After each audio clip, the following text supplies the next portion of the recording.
Happy New Year. Welcome to another episode of Honest to a Melt with myself, Duncan, known sometimes as Too Tipsy, it seems, and Mike, famous as Two Puds. Hello. Nice to be back. First pod of the year. Etc., etc. Yeah. Faux or pretend seasonal greetings, etc., etc. Standard response. Yes, move on. Stand by the water cooler. How was Christmas? How was it? Last time? Was Christmas? Yeah, it's great. Yeah. Well, what's the name of the episode today then, Mike? So we're on episode 38, and is it even a party if it's just two people? I don't know. What's the name of the episode? I have to think about that one. Good effort. Set you up for that, didn't I? Be the longest episode title we've ever had. Is it even a party if it's just two people? Obviously, a little throwback to our Christmas do. Yeah, it was banging, wasn't it? Mate, it went off. Absolutely, it was crazy. Went off. Absolutely crazy. I don't think this. I'm not sure the security. I don't think the security was necessary for two people. I don't know. When that fight happened, it was I love the fact you printed tickets for the event. Yeah, I mean, it was lucky we were there to break it up. It was, yeah. Yeah, the Christmas party of me and you. Seating was a bit all over the place. I had like this comfortable chair, and you had a sort of swivel chair. So that could have been thought. I treat my guests well. I decided to give you the nice chair. I had the nice chair in the corner, the sort of granddad chair. Grandma chair, actually. Grandma chair, that's right. Yeah. Grandma, actually from your grandma. Yeah. Still smell of perfume. May you rest in peace, Maureen. Is that her name? Yeah. That's a nice name. Just pouring out a dram for her now. Yeah. My fallen so homies. we had a big Honest to a Malt Christmas bash round your gaff in the shed, the famous summer house. Yes, thank you, summer house, not shed. Right. The shed banter needs to stop immediately. It's a summer house. And technically, it's now a winter house. It's a proper house, in bricks and everything. Anyway, so this little house at the bottom of the garden, we were sort of in there, weren't we? Cooped up in there, and thought we were going to do some sort of live thing, and in the end, we didn't. We just got wasted. Yeah, we just got wasted and listened to music, which was much more fun. I mean, sorry about that. Yeah, it was arguably more fun. Yes, I mean, we were intending to do something like an Instagram live or YouTube live, and then we realised it clashed because it was a Thursday evening. So yeah, we couldn't use anything. Mike left Mike was like, maybe we could record it and use some stuff. Oh, I recorded the entire evening. Not a single minute was usable. Just never to be released. Swearing, getting smashed. Just yeah. Definitely. Put it in the vault.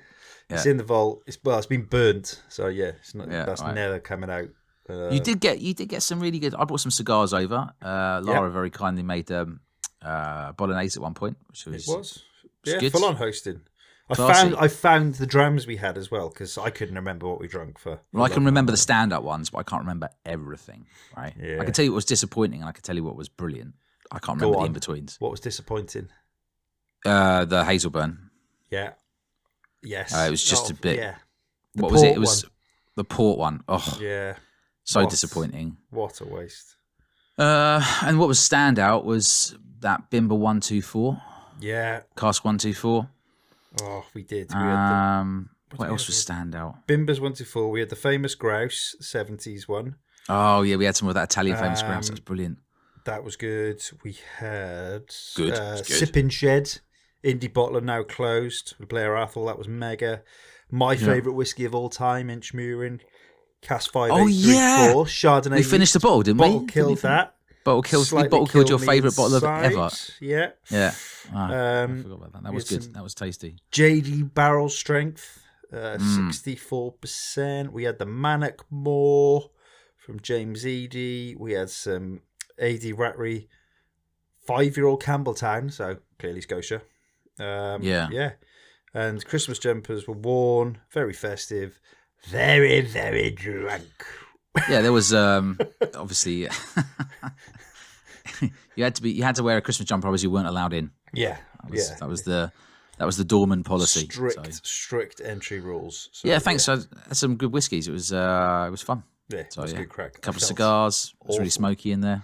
Yeah, and then we just took it in turns to listen to music, which means that I was like, listen to the whole song, and Mike was like, 20 seconds. I'm bored of this, move on. You've probably like ruined the algorithm that my like Spotify or whatever has, because why is he suddenly listening to tracks in full? Yeah, he's listening to the whole song. Someone in Spotify's from Sweden, isn't it? I think. I have no idea. Yeah, I think they're in Sweden. Someone in Sweden in the office was going. Someone's going. This Mike person, he's now listening to whole songs. What is going on? Yeah.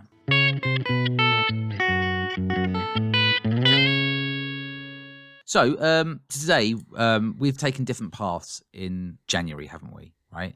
So we're not doing the typical "what's in your glass right now" today. Because one of us is drinking tea, and it ain't that's me. That's me. Yeah. But Jonathan Basement did contact me to say that he felt that sometimes was it possible that I am uncomfortable saying the word arse, and I thought about it, and no, I'm not. You're not? I can say the word arse. We were trying to rein in the swearing on the pod, but me, yeah, I think we've sort of given in on that now, so Good. It'll just be what it is. I can actually be myself. It's just it'll save time editing as well. 37 episodes of pretending to be someone else. Yeah. Like, fucking come on! Come on! Yeah. You let loose. Yeah. But what we could do is do what's been up your arse before we move on to talk about the battle of Dry January versus January. So it's been a long time now, hasn't it? It's been a literally, long when the last pod time. was like 3 weeks ago or something. So yeah, feels I feel longer. like I could write a book on what's happened in 3 weeks. Anything been really getting on your nerves in that time? What has been getting on my nerves? I'm trying to think. Do you remember any of it? No. Well, obviously the standard speech you have to give that no one knows what's going on between Christmas and New Year's. Yeah, I didn't know whether I was in work. That it's just general life around December, January has been getting at my arse. I think as we toyed with other titles, is it the worst month of the year, January? Easily. Because it's like a non-month, isn't it? Or at least the start of it, and then it's just. I've had a really good start to January though, but have you? Yeah, I have. Yes. 8 days, no booze. He's a new man. Oh God, yeah. Well, I've been taking it up for you instead.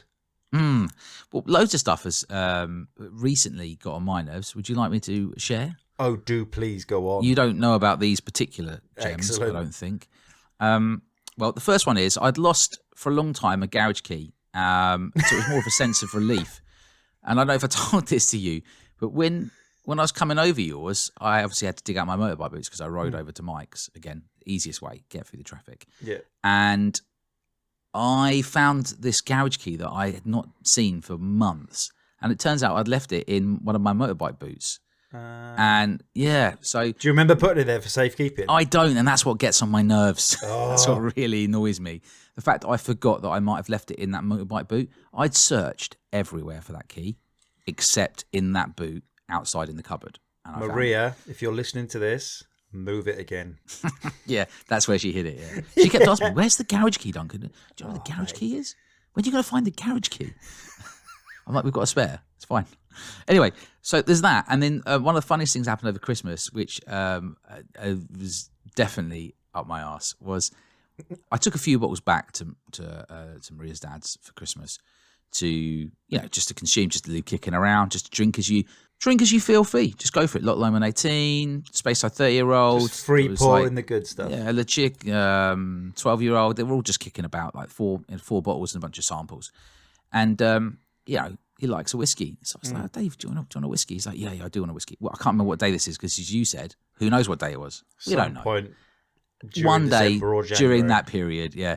And so I poured him, in these nice little brandy glasses, some between like a Capita and a wine glass. Yeah. I take it through for him, and then I pop back into the kitchen, and I pop out. I can still picture it, and I pop out, and the whiskey's next to him.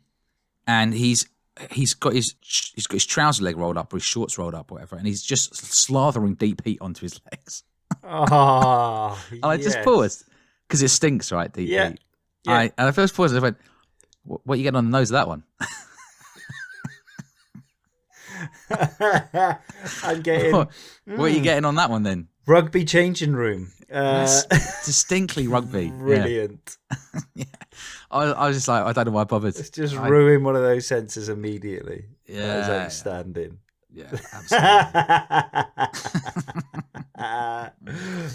That's a good up my arse. I like that. That's a positive. Yeah, that was funny. Yeah, that was funny. And there's probably been other stuff as well. What's really annoyed me was some drunk people came past the other day and they were having a fight with each other, and the two of them were trying to get one person home, and they had a scuffle outside. And in the morning, I didn't realise what they'd done. I was going to go outside and gone apoplectic.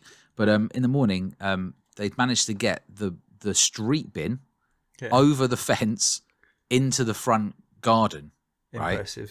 Impressive. So I had to then, I don't even know how they managed it. I then had to get the bin and drag it all along the front garden and back down the path. And people walking past me as a woman. That they did it isn't what annoyed me. Like, I'm getting annoyed now. What annoyed me was they looked at me like, "What are you doing?" And I was like, just taking the bin for a fucking walk. What do you think I'm doing?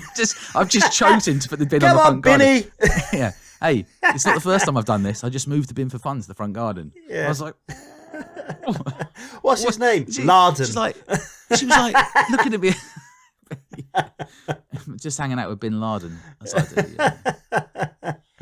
I've been laden with this. Anyway, so that was what wound me up. It was whatever that person said or looked at as I was moving. And I was trying not to get this disgusting tarnished reputation, basically, is annoyed you. I was trying not to get the disgusting bin on my clothes. You know, who wants to move a public bin about 25 feet over grass and tarmac? Mate.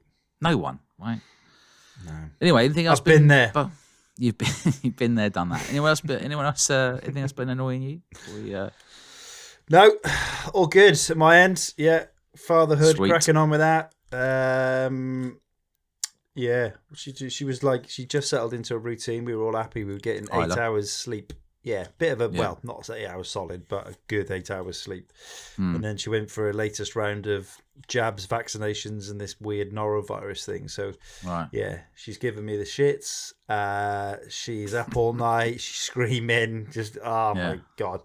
This week has been hell long. So just to sort of compile what is already a rubbish month of January, this last week has been horrific. So, oh dear. Yeah, I'm exhausted. And then, obviously, top it off just before recording the pod, I was doing a bit of DIY around the house. I had to punch holes through plasterboard, through some brickwork, back out plasterboards, and I was like, "Oh God, I've nailed this! This was absolutely perfect." Smashed it. I've had an Ethernet cable running through my house over door frames for about 2 years, and Lara's gone nuts. I went, "Do you know what? I'm going to do it today."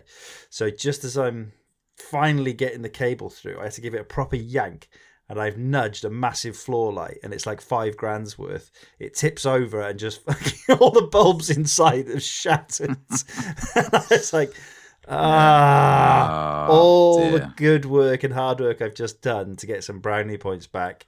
I am now so far behind on brownie points now because I've just smashed this light. So that's going to go on for ages as well. That's be a comment for years and years. If that's unrepairable, I may as well just move out. Frankly, just Oh dear. Be a Friends episode, the one with the floor lamp, and that'd be the end of me. Oh well, good luck with that. I hope that it is replaceable.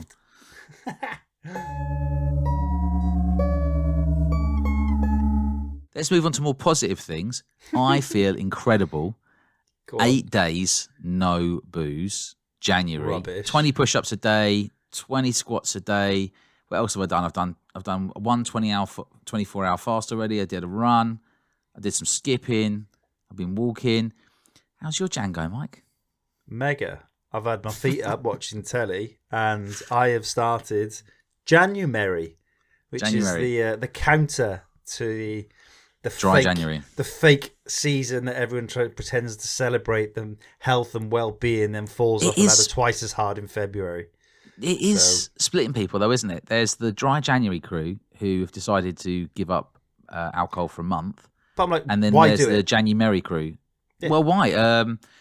I'll tell you why. Because for me personally, well, one, it helps you to lose weight, and two, if you don't drink for if you barely drink at all, do whatever you want. It doesn't matter. But if you do drink a reasonable amount, giving your liver a break for a whole month allows it to really repair itself. Even 2 weeks actually can do a lot of repairing in that time. I feel like it allows a bit of weakness to enter. If you stop drinking for like a whole month, you're just like, it can switch off and relax. And I'm like, no. Are you worried I'm going to turn into some sort of evangelical Christian or whatever, and I'll be going around preaching about I'll be saying you should never drink again. You'll be like trying to bring in prohibition. You'll be pouring bottles of whiskey down a sink and kicking over barrels and stuff. Doing distillery tours and just pouring my away whiskey barrels. collection, just pour it down the sink. Yeah. Oh no, you'd obviously keep your own. It's other people's. I did have. I was doing some samples for a local mate, Davey, this morning, and so he only lives around the corner or whatever. So I was picking two of the whiskies to put in there, or one of the whiskies to put in there, and so I was having a sniff, and I had a sniff of the Freg single cask, and then I was walking the dog Leo afterwards, and I just couldn't get the smell out of my nose. Yeah, did you miss I was like, that smell was amazing. Was your foot tapping? You're like, no, it doesn't bother me. You just do quality of sleep, like pictures of Lefroy bottles now. Just like I just think it's good for mental resilience. It's good for sleep. So just have a month off. Plus, whenever you have a few weeks off, the whiskey or the beer or wine or whatever you're into just tastes so much better when you go back to it. Yeah. Do you know what's been my favourite thing of this whole contest? Right. Was our temporary co-host Ben, who stepped in for one episode. That's doing. He's going to join us again soon, isn't he? Doing dry January, but then we're saying how he's been down the pub and having a few beers because he's having a day off. I'm like, that ain't dry January. It's not dry January. No, you failed. That's just having a drink. Yeah.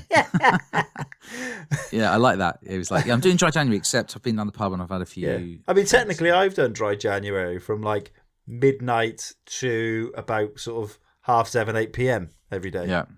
Yeah, I'm doing dry January, but yeah, January is far more fun. So posting a nice picture of a dram every day just to counter all the dry January posts because no one cares. Absolutely no one cares. No, but I'm not waxing lyrical about it. I just said I'm doing it and that's what it is, right? How many have you posted about it that you're doing it? 3 times. It's the 7th of January. It's once I'm doing it. The second time when people tag me, I was like, I'm still doing dry January. So for nearly 50% of the days, you're posting about dry January so far. 3 out of 7, 3 sevenths, Mike. 3 sevenths. Well, I won't post about it again. I'll just ignore people. Yeah, you may as well just get straight on January. It's getting more traction. Just to make it even more difficult this January, we're also doing embargo number 2. Embargo. God, that's killing me. It's really hard. Did you see that Glen Kinchy, the 15-year-old whiskey exchange one? I want that so badly. What else is there? It's gone down from £85 to £70. It was one of my favourite whiskies at Kendal. Douglas Lane had a massive sale as well. Oh God, it's difficult. They had all the big peats for all that Master Malt 20% off as well. Boutique's advent calendar on Ocado is going for like 70 quid now from 100. Oh no, really? Yeah, I'm like, my days. Oh my God, it's killing me. It's really hard. But I'm just consoling myself with the fact that I think that the whiskey market in general, I think the bargains are going to keep rolling in. I think that the tide has turned and the prices went up too quickly. So I think that there's going to be good deals to be had for the whole year, and it isn't just now. I think so. Everyone can't offload all of their stock in just a few weeks. There's more. Seems like Master and Malt are trying. Well, think they've about had a bill or something. I think production's just gone up. So if supply's just gone up permanently, there's so much being put out there that if demand drops even a bit, then supply is going to really struggle. It's got to affect price, hasn't it? Which is what we're seeing, surely. But I think you're seeing more of it on TV and stuff now, and I think I'm seeing whiskey in more places than I ever have before. And I think that Lowland from the Whiskey Exchange is really delicious, and in every other year it would have sold out, and this year still available, and now it's been reduced. The only thing is, I think, is a bit of a kick in the teeth, and someone said this to me on Twitter, not to me, but in general about what's going on. And you've seen this a bit with things like advent calendars, and you're seeing it obviously with some bottles, and this is really going to bite the retailers, is reducing stuff that people only recently purchased at full price is not a good look. No. And I get that they feel like they have to do it because they need to get rid of it. Yeah. But that means you got your pricing wrong in the first place. If you're reducing something just 2 to 3 months after you released it, then your price point was wrong in the first place. Yeah, well, look at that SMWS 12 days. No, but my point is, I would love to know if they're contacting the people that purchased it full price and giving them £15 back. No, but they're not, and they don't have to do that. No. But that leaves a really bad taste in your mouth. Pardon the whiskey drinking expression. If that's happened to you, because that would really wind me up. It's only 15 quid. It's not the end of the world. What is it? 2 beers down the pub. So that but it winds you up. 12 Days of Christmas was 150 quid. Just obviously clearance. I got it for free. I haven't even opened it yet. But before Christmas, it went down to... When did Christmas start? I can't remember. I think it was like 25th, January. Was it? Yeah. Are you running the Orthodox calendar? You're on Russian Christmas. Yeah. Right. And it went down to 115 quid. And I'm like, so, £35 already. If I just bought that and like a membership, I'd be like, you could have just gone, well, keep it at full price and give £30 off a membership renewal or something just to sweeten that a little bit more. And I'm like, pre-Christmas sale is naughty. Very. That's what I mean, though. This is happening more and more, which is that bottles are going out and then. But is it because they're not selling it, or they're just like, we're going to skim off as much as we can before we put it down to what was the correct retail price?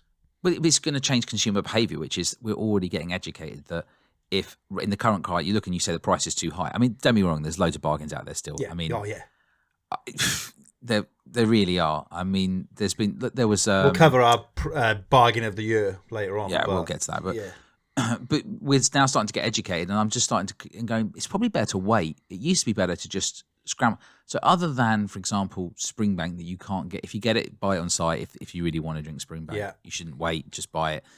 But other than that, on almost every other brand and distillery, you're kind of getting educated that it's probably better to wait. Generally, only the really rarest stuff is selling out, and everything else is kind of sitting around. If they get the price point wrong, then they bring it down.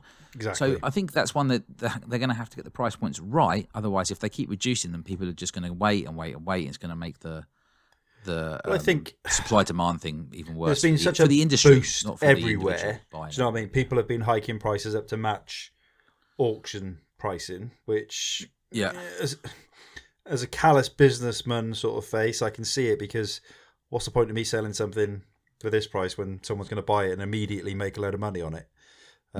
So I get it from that perspective, but it doesn't really bode well. They put it up in the first place. It means that maybe they're accepting that they put the prices up too much.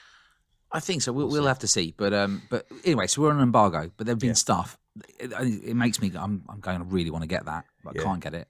So I've had to pass up this whiskey exchange Lowland, even though I really want it, because you won the last one.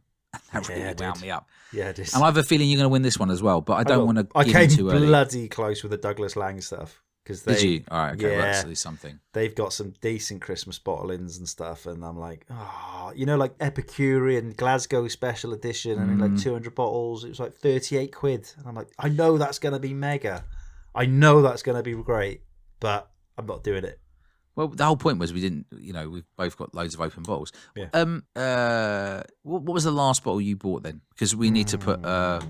We've just kind of casually said to each other, we're both on an embargo, i.e., not buying any more whiskey. A few moments later. I love that. That's what you always do to me. I know. You need to be twice in one episode. That's because I cut out. I want to edit just so I can do that to you on everything. Just a few moments later. Oh, I know what it was. It was the not boutique, sorry. It was the Loch Lomond label error. Right.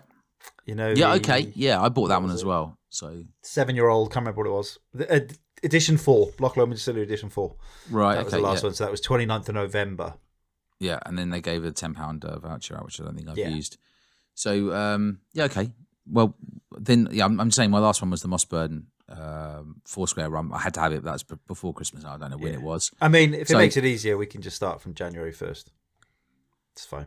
I wish I'd known that. I could have bought something on the 30th. I mean, if it's... Well, what's the point that you can't drink it for a month? You've been but I'm just saying, it's probably been now 15 days or something like that. Yeah. So I'll see if I can make it to the end of the month. Last time I managed like 2 weeks. That was it. Yeah. So I've I'm probably on 5 managed... weeks now. You're at 5 weeks. Yeah, end of November. Oh my days, you're titanium, Mike. That's ridiculous. 5 weeks. But Building a statue of you right now. I've been drinking old stuff, so yeah, following my own sort of advice. Well, I'm impressed. Ish.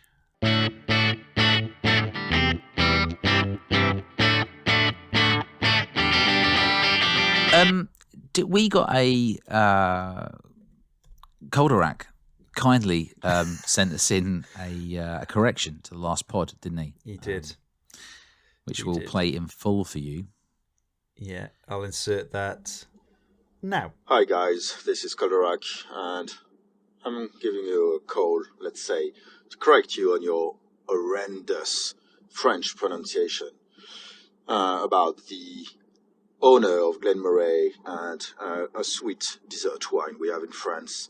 So guys, the owners of Glenmorangie are called La Martiniquaise, and listen to the Z sound at the end.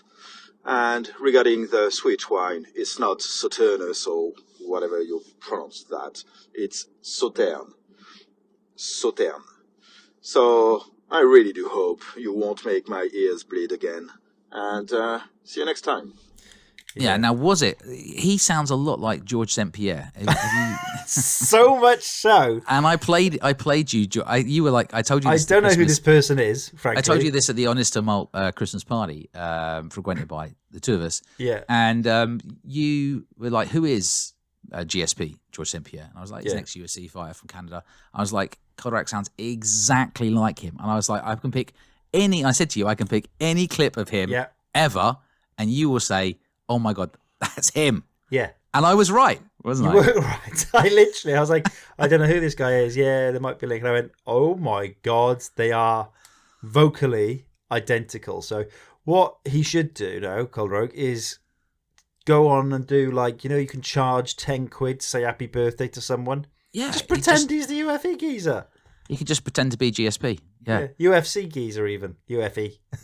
UFC Ultimate Fighting Championship, but it's scary how much. So I don't know if you know that, but if you don't, then check it out and see what you can do with it. You can have some fun with that. You're more wear than one welcome. of those karate suits all the time. Turn up at events and just pretend you're him. Yeah, people they won't be sure. Put a mask on. Be like maybe he's put on a couple of pounds. Other than that, retirement's been hard. Yeah, he's growing a ginger beard. Anyway, I love him. GSP was famous for when he was on his outstanding run in UFC.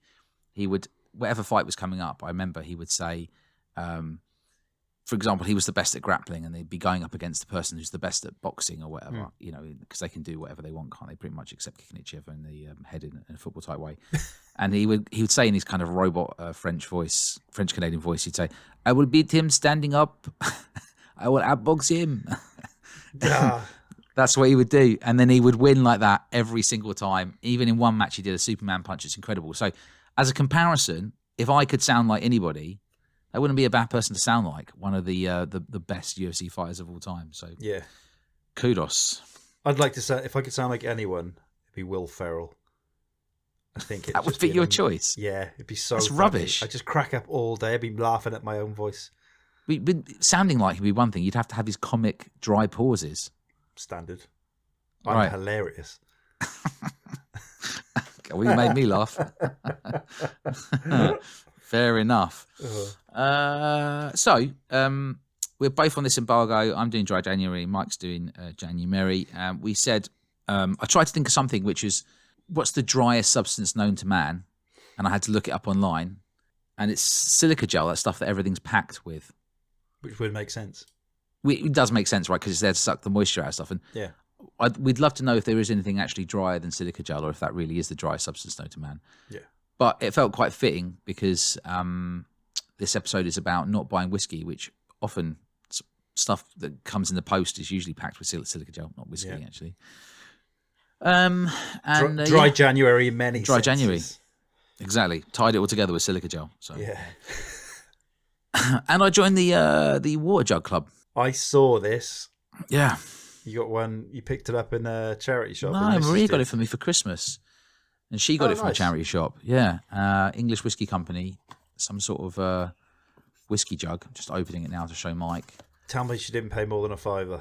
I think she paid like £3 or £2 or something. Happy with that. Yeah. Yeah, that I can confirm Duncan is holding a jug. Yep.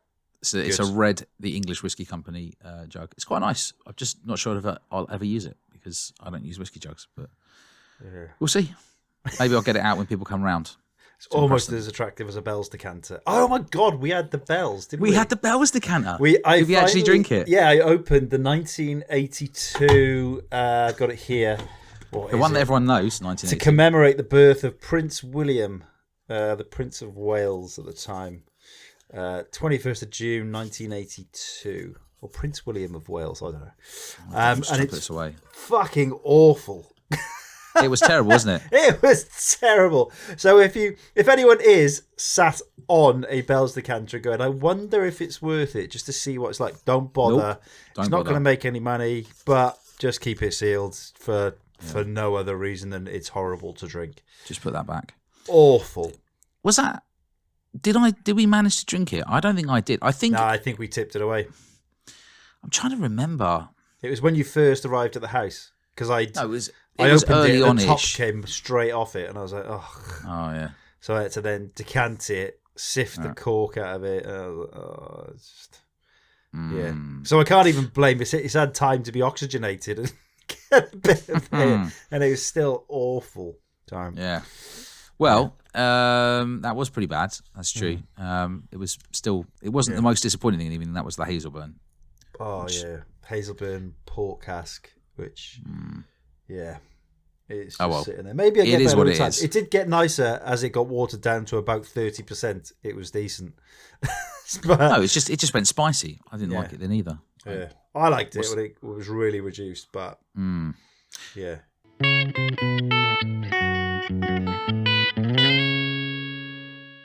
So, we are going to do a review of our whiskey of 2023, seeing as we are now moving into 2024, right? Have you had a chance to have a think about your whiskies of the year?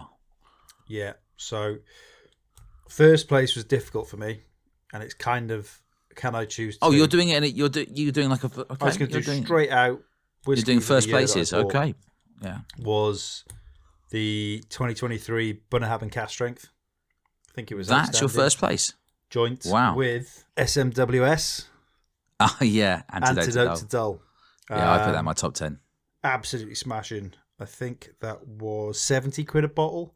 Incredible nose on that. Yeah, 10 years old. First. If people can't get that, though, it'd probably be best just to say, if you can't get that, can't get that, bottle, come and visit me, because I've got about 4 of them.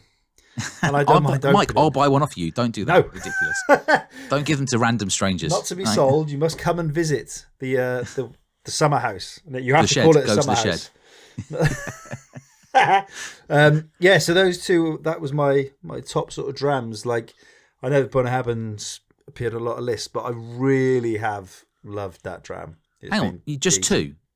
Two? That's my top 2. They're my top two. So just not a top 3, not a top 5. No, it's a top 2. I've got other whiskies. Mike's anything if conventional. Yeah, I've got other whiskies which are like worth a note. So the 2023 Killoman Sanags were outstanding. £50, absolute bargain. Loved it. Right. Obviously, the Loch Lomond distillery editions. I think it was the extra long fermentation, which was released. Number 2. 3. No, I like 3 in the end. Oh, sorry, 3 was the extra long fermentation. Yeah, so I've visited that again, and that was decent. 2 was the 5-year-old peated one, wasn't it? Yeah. Peated one. Yeah. And then, obviously, honourable mention has to go to Cutty Sark Prohibition. Again, for just being the most outstanding value whiskey of the year, I think. £25, 24 pence is what I paid We're like for some of the only people saying that. Everyone else is talking about like McLean's Nose and Thompson's 6-year-old blend. I mean, I've tried all of them. I haven't got the McLean's Nose, of which there is a spelling mistake on the bottle. It says whose instead of who is, or who is my instead days. of whose. Annoying. Who would make that mistake? I know. Yeah. I mean, I would, but I did on Blind Jams one, but it doesn't matter. We can still criticise them for making that mistake. Yeah. So I had the Thompson Brothers. They're all good stuff, but to me, for the price, that was just ridiculous value that just cannot be overlooked. And it was good stuff.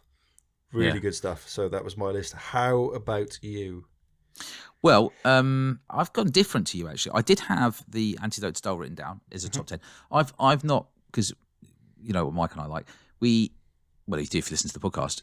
We haven't discussed this in a formal, structured way. We've just made our own notes.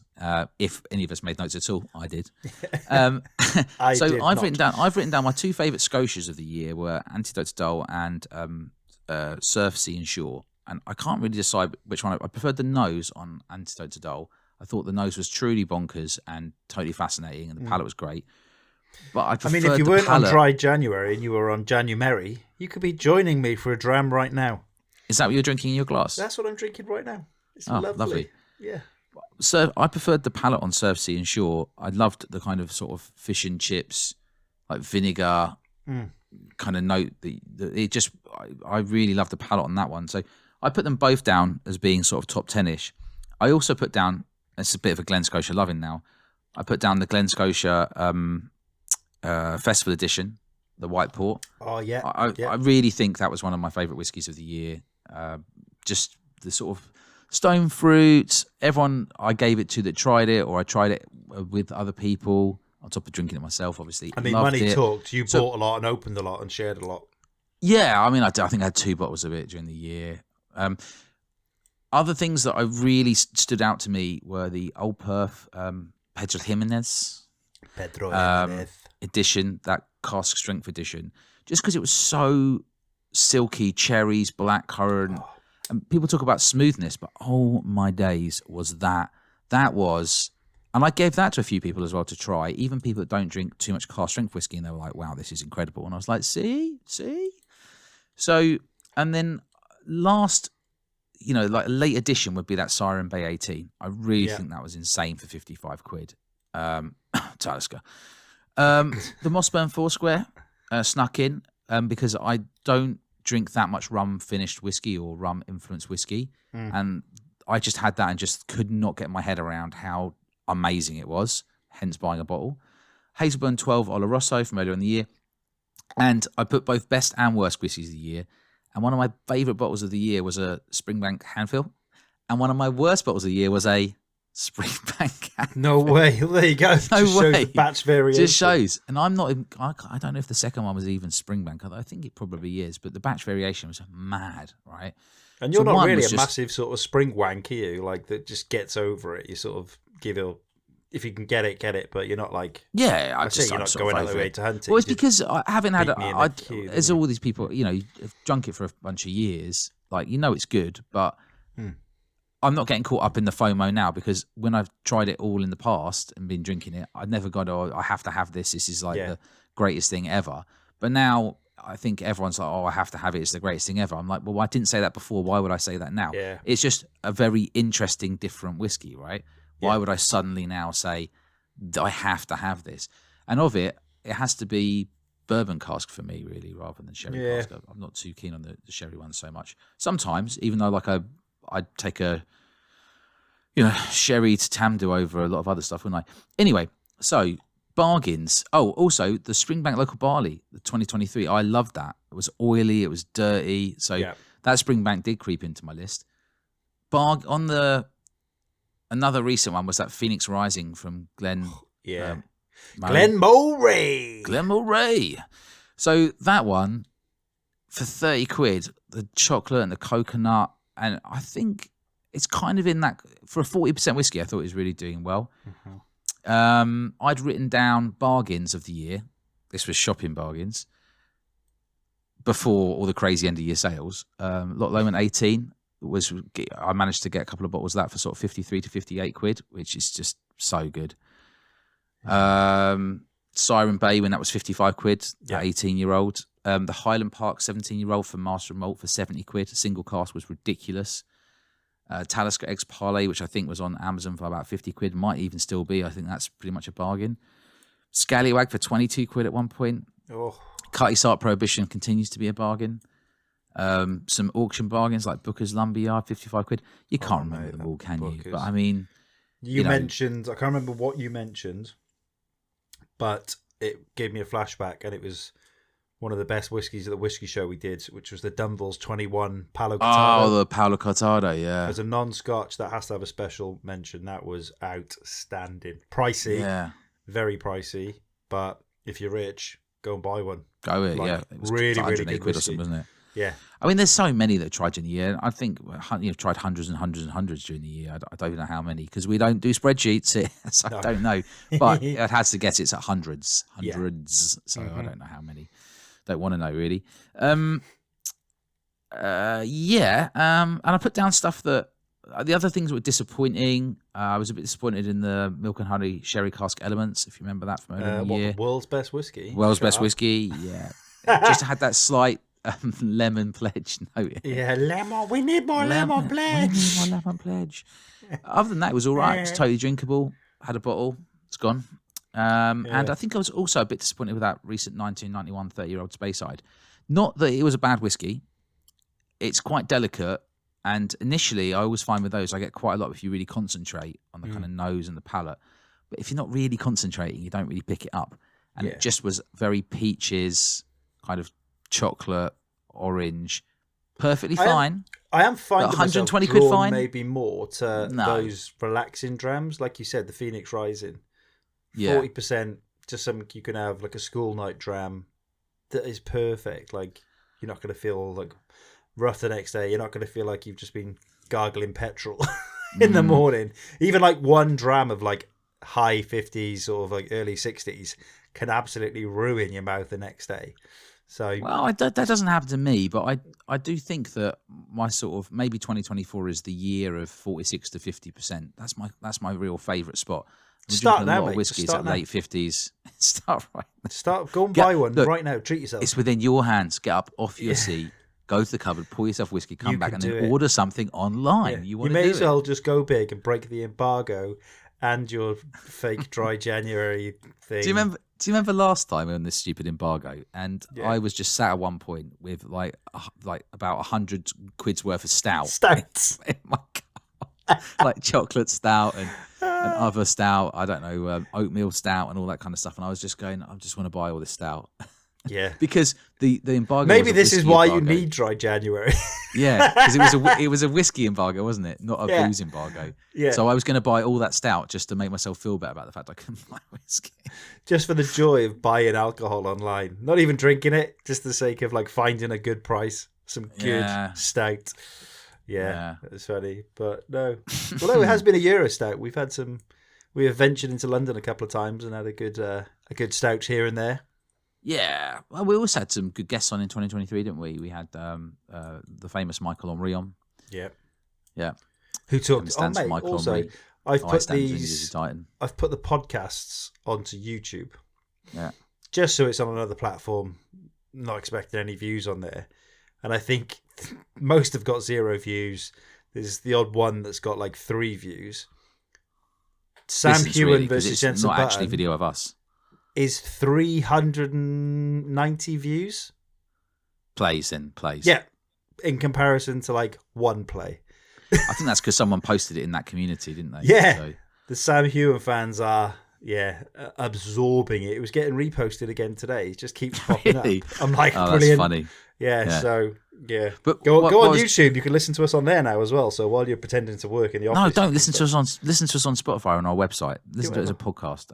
Mike's obsessed with this kind of YouTube stuff. Yeah. Anyway, so just to say thanks to our guests really from 2023. So we had Michael Henry on, Michael Henry really. Yeah. We had the first guest was Matt the Dramble. Yes, it was from Bimber. Matt Mackay. Who else do we have on? We had Graham Cool on recently. Yeah. Who else do we have on? We had Libby Somerton, Dan Paul. Yeah. We had Libby Bumby and Paul Main on Whiskey Toasts. Who else have we had? I'm trying to remember people's actual names as well, like their full names. Was that I think it's Paul James Edward Main. Just full names. Paul James Edward Esquire Main. I think you'll find actually, Mike. Please don't miss out Esquire. Yeah, it's a well-known Scottish name. Is there anyone else we've missed out? Whiskey with Molly, co-host. Oh yeah, of course. But he's going to come on again soon. So Mr. Non-Dry January. Disgraced because he gave up on Dry January after about 7 days. Dry January. maybe that he can use his own hashtag. Hey, everyone knows the best place to do dry January is at the pub. It's that's where you get that's where you can get into the mindset for it. You've got to be in the right environment, and the right environment is at a pub. Yeah. That's funny. So Anyway, he's going to come on and talk about being a dad, isn't he? So yes, we got the dad episode. Yeah, which I think could be a continuing theme because I Whiskey am dads. looking forward for you getting back to sleepless nights. Odds on now, Yeah, cheers for that. you're going to have the perfect baby, and just like he or she is going to just lay down and not like do anything, and Oh yeah, 100%. be chilled, and I'll be fuming. But Yep. a bit of tiredness coming into your life would make me just chuckle. Just it thanks would for that. make me feel better. So that's why. So yeah, thank you in advance. Yeah, cheers, Mike. It's great to know that you're thinking about my well-being. Yes. There's a bit of a recap of 2023. We will obviously get some guests on during this year as well. And I wanted to also briefly speak about how X-rated Twitter has become. Here's to you, sex robots. Raising a glass to the only people that can work 24/7 to bring you the latest sugar daddy, sugar mama news. Keep working, buddy. Or my X. God. Oh my X God. has become triple X. Filthy. Yeah. Like, you can't look at it now without some bird with their foof out, like, and an advert. And it's Or like, a bloke. To be fair, Could I be haven't either. had much D on my stream, so no actual pics of dick, as it were. No, but if you could be posting, my point is, you could be posting about whiskey, and then all of a sudden someone said something like, "This whiskey, I got milkshake in it," and then boom, like My milkshake brings all the boys to the yard. all the bots to the yard. Yeah. That's what we were saying. My milkshake brings all the bots to the yard. Yeah, there you go. Yeah, there was all kinds of jokes put going on. Then we had a little competition online to see who could get the most bots. But it turns out that Peter Hunt, Mr. Hunt, smashed it with his post. So I don't think anyone's going to beat that ever. Probably like about 55 bots. I posted a post to encourage bots, and the irony was about 80% of the people that responded and liked it were all actual whiskey fans. So doesn't work. Doesn't work for me. Works for Peter Hunt. Figure that out. Yeah. Pete. Fan of the bots. Yeah, not a fan of the bots. It was funny, to be fair. My notifications on Twitter, I just kept logging on. It's like 30 notifications. Like, what the hell is going on? What is going on? Like, honestly, what's been tagged in something, and then it was like, just streams and streams of these wicked memes and gifs and everything. It's getting else. a bit out of control, though, don't you think? It's getting a bit out of control. Genuinely, yeah. Like every single post is getting random people sort of messaging on it. The X-rated adverts, ridiculous messages in your DMs permanently. I obviously wind them up, so I've got about 5 on the go at the moment. So I'm just seeing where I can take them at the moment. But yeah, I try and speak to them. I don't get DM'd. I don't really. Don't I you? know. Maybe I've got some sort of filter on or something. No, Maybe. Don't know. Mine are straight to DMs, loads, constant. No, don't get it. Don't get it. But I would like X, Twitter, a lot more if that stuff wasn't on there going on all the time. It is actually a bit infuriating. I think it's part of mine Husk's plan. Do you know what I mean? To sort of Mine Husk. Mine Musk. Elon. Yeah. He's going to get it so ridden with rubbish that the only way you can stop this is by signing up and paying a little fee monthly, and then it'll all go away and be lovely again. So, yeah, I think it's like a designed flaw at the moment. Probably. I imagine it probably is deliberate. But anyway, this blue sky thing hasn't really taken off, so we're all still stuck on Twitter/X ceiling for the foreseeable future. I think I can't be bothered. It's getting too hard just switching between platforms. Like I've tried to do the Instagram thing. Yeah, you start off with loads of energy for it, and then you're just like, I can't be bothered to post like multiple times. Content every day. It's enough to just do once on one channel, isn't it? Exactly. So we've got some creative episodes lined up for January, including having Whiskey with Molly on to talk about the shame of breaking dry January. Yeah. So we look forward to doing that. I think it should be good. Yeah. Thanks so much for listening to regular releases. Yeah, we're back to weekly now, aren't we? So this is it. we're back on weekly.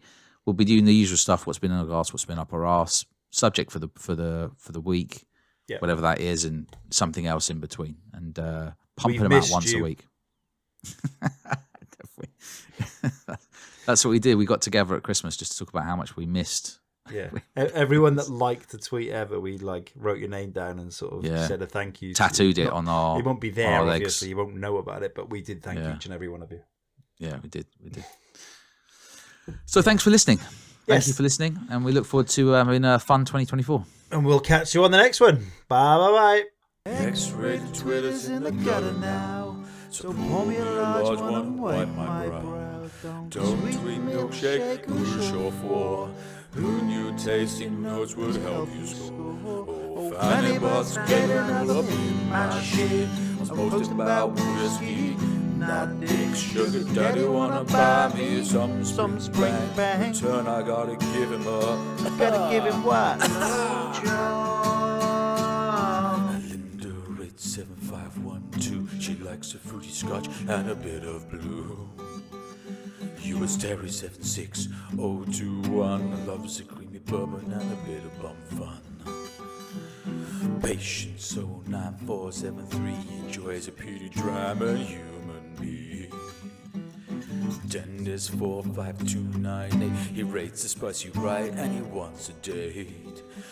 Oh, he wants a dirty date. Oh, funny butts getting up in my shit. Posting about whiskey, not dick. Sugar daddy wanna buy me some spring bang. In return I gotta give him a. Oh, fanny butts getting all up fanny butts in my shit. About whiskey, not dick. Sugar daddy wanna buy me some spring bang. In return I gotta give him a. You get a picture. Yeah, one of those.